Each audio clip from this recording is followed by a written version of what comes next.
Добар ден и добродојавте во уште едно издание на Формула на македонски, овој пат анализа за квалификациите за големата награда на Канада. Во ова неделно предпладне анализираме што се случи вчера и какви се шансите за добра трка денеска.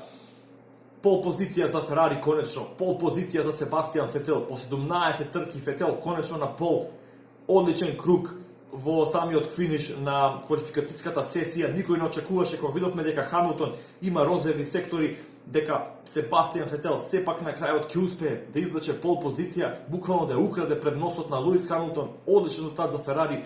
Ова ветува добра трка денеска.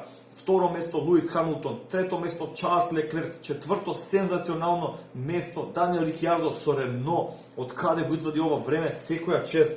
Пето место Пиер Гасли со Хонда. Шесто место Валтери Боташ потврди синојка на квалификациите, меѓутоа тоа е еден добар предуслов за добра трка, бидејќи он ќе напаѓа, ќе биде агресивен, ќе оди напред. Така што очекувам лесно да се ослободи од борите на Рено, меѓутоа не така лесно од Макс Верстапен. Нико Хулкенберг, седмо место, далеку за својот тимски колега од Даниел Рикјардо. Ландо Норис со Мекларен. Карлос Саинц беше квалификуван 8, исто така со Мекларен, меѓутоа поради блокирање на Албон во првиот дел од квалификацијската сесија доби пенал од 3 места, подали ке стартува 11.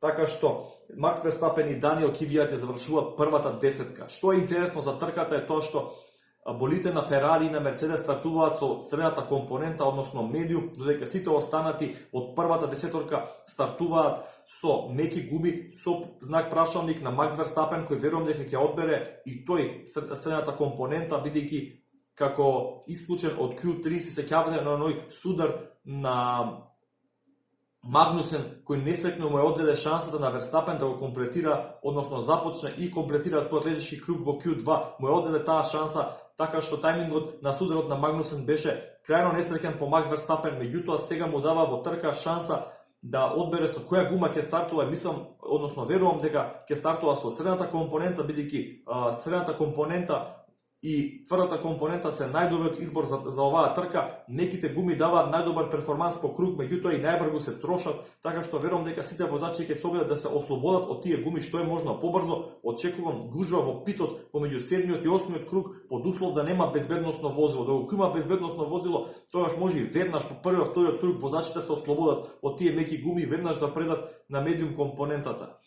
Што се однесува до темпото во трка, Мерцедес покажа во петокот и во саботата на тренинзите дека има подобро темпо во трка од Ферари на средната и на тврдата компонента, така што Ферари на вистина ќе треба да извози феноменално. Себастијан Фетел на вистина ќе треба да извози на одлична трка ако сака да остане напред.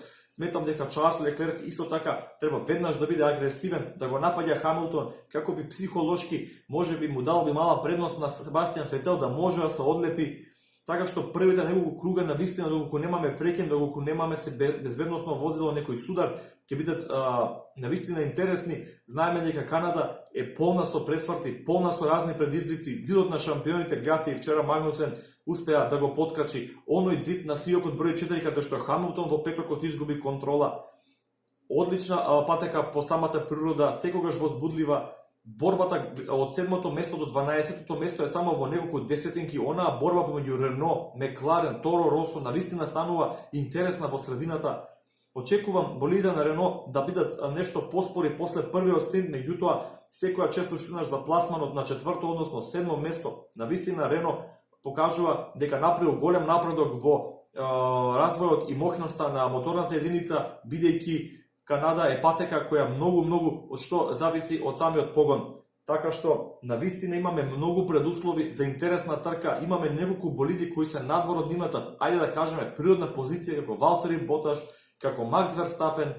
Така што навистина очекувам една интересна борба, доста дуели, претекнувања, самата патека го нуди тоа, така што уште верувам дека не очекува уште едно интересно канадско гран при и многу ќе ми биде драго доколку успее Ферари да ја прекине серијата на Мерцедес, чисто ради компетитивност во шампионатот, чисто да даде малку неизвестност, да го живне малку шампионатот, бидејќи до сега Мерцедес апсолутно доминираше. Но нема ми биде чудно доколку Луис Хамилтон веднаш во стартот го превзе водството и веќе да не го видиме понатаму тоа, Луис Хамилтон добро знае да го направи. Така што уште еднаш ве потсетувам и ве поканувам заедно 20 часот и 10 минути по македонско време да ја проследиме оваа трка, а утре во понеделник ќе направиме анализата на самата трка. Уште еднаш сакам да се заблагодарам до сите кои го поддржуваат каналот на Формула 1 на македонски, F1 МКД фан клубот на Facebook, Формула 1 колумната и групата на Facebook, така што доколку ви се допаѓа содржините на Формула 1 на македонски, ве молам за лайк, шер и сабскрајб, коментирайте кој е ваш пулен за победник вечер, ќе успее ли Ферари да дојде до првата победа, ќе успее ли Луис Хамилтон да го врати она што го загуби на квалификациите синојка, може ли нешто Макс Верстапен со Red Bull Honda, до каде ќе се пробие Валтери Боташ. Така што, навистина, многу интересни моменти во трката не очекуваат. Уште еднаш ви благодарам и се гледаме за анализа на трката. Поздрав!